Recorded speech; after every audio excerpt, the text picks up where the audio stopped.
Assalamualaikum warahmatullahi wabarakatuh teman-teman. Kita akan membahas terkait dengan kesenian wayang kulit teman-teman. Kita tahu bahwa selain dari sesepuh bini sepuh, Mbah Gendul Jopomontro itu juga memiliki talenta sebagai sosok seorang dalang. Beliau telah mendalang itu sejak tahun sekitar 1990 teman-teman, yang pada saat itu pernah tersohor dikarenakan inisiatif Mbah Gendul menaikkan dangdut dan pelawak di dalam pagelaran wayang kulit. Jadi dahulu wayang itu merupakan kesenian tradisional yang mana di dalamnya itu tidak ada pelawak dan tidak ada pedangdut teman-teman. Namun pada era itu sekitar tahun 1993 yang namanya dangdut itu dibekukan oleh pemerintah dikarenakan adanya tawuran dan gegeran ketika dangdut itu terlaksana. Jadi dari perkotaan baik pemerintahan pusat sampai ke pelosok-pelosok desa tidak ada yang mengadakan pesta atau pementasan dangdut dikarenakan memang dibekukan pada saat itu. Dan ketika Mbah Gendul sedang berkunjung ke daerah Bence Kediri, beliau melihat ada pengamen. Jadi pengamen itu peralatan atau soundnya itu ditaruh di gerobak dan penyanyinya 4 itu kemudian sama Mbah Gendul didatangi dan ditanyai kalau misalkan pentas di pementasan wayang kulit atau ikut pentas di pementasan wayang kulit yang didalangi langsung oleh Mbah Gendul mau apa tidak. Terus mereka mengatakan mau, dan pada saat itu mereka hanya meminta tarif sekitar 175.000 teman-teman. Itu mulai dari musisinya, peralatannya, dan artisnya. Pertama kali di Desa Silir, Kecamatan Putih, Kabupaten Kediri, tepatnya di rumahnya Mbah Marto ya, dan saksinya pun juga ada teman-teman. Kemudian adanya pelawak teman-teman. Wayang dulu itu tidak ada pelawak yang naik di pementasan, berbeda dengan sekarang banyak sekali aktor-aktor pelawak yang pentas di wayang kulit dan hampir semua dalang itu menggunakan pelawak.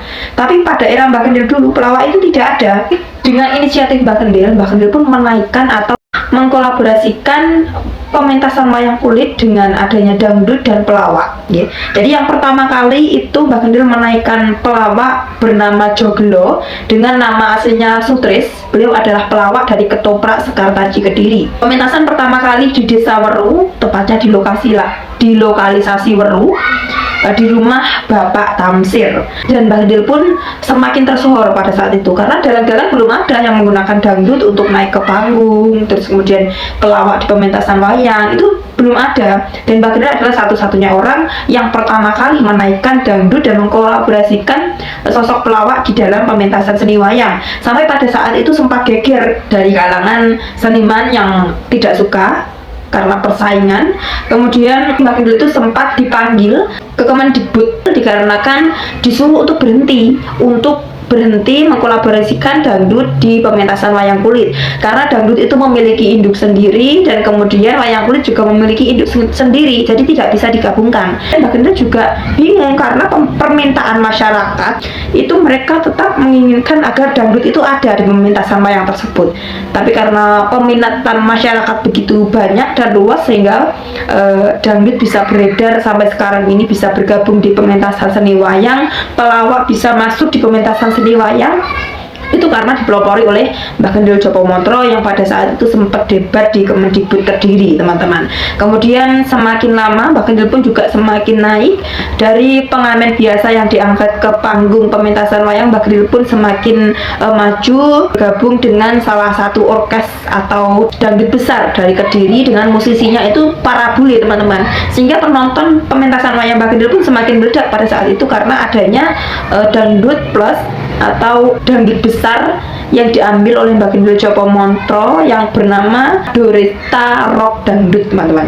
Jadi itu cukup familiar sekali di Kabupaten Kediri atau di kota Kediri teman-teman, dan hingga wayang itu semakin semarak hingga saat ini menggunakan pelawak dan menggunakan dangdut. Dan yang semakin lama saya kira kadang ada yang kebablasan kalau misalkan dagel atau melawak atau lucu itu sampai menyenggol-nyenggol hal-hal yang ke pornografi teman-teman, dan ini membuat nilai wayang itu semakin anjlok karena kita tahu bahwa wayang itu adalah kebudayaan yang adiluhur yang diakui di kancah internasional. Jadi saya bisa mengkritik seperti ini karena saya juga seorang sinden, teman-teman. Jadi mengamati pagelaran wayang yang semakin hari semakin runcah, saya itu sangat menyayangkan sekali karena yang saya iman itu bukan masalah pementasannya, melainkan yang saya iman itu adalah nilai-nilai yang terkandung dalam seni wayang. Karena tidak sama, teman-teman. Seperti jaranan, tari-tarian, itu merupakan seni kebudayaan saja. Tapi yang namanya wayang itu mengandung nilai-nilai luhur, di mana wayang itu diakui sebagai tontonan yang membawa tuntunan.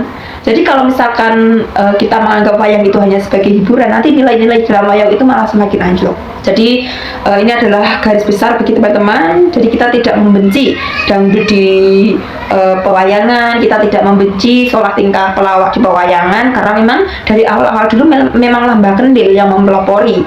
Tapi yang saya ingin katakan adalah boleh melawak, boleh berjogetan, gitu. Tapi ya tahu batas-batasnya. Jangan sampai kita ini hanya karena mencari uang kemudian kita mempertaruhkan nilai-nilai kebudayaan Nusantara. Jadi boleh melawak, kalau misalkan menggunakan hal yang tabu itu juga ditata lah agar jangan sampai kebablasan.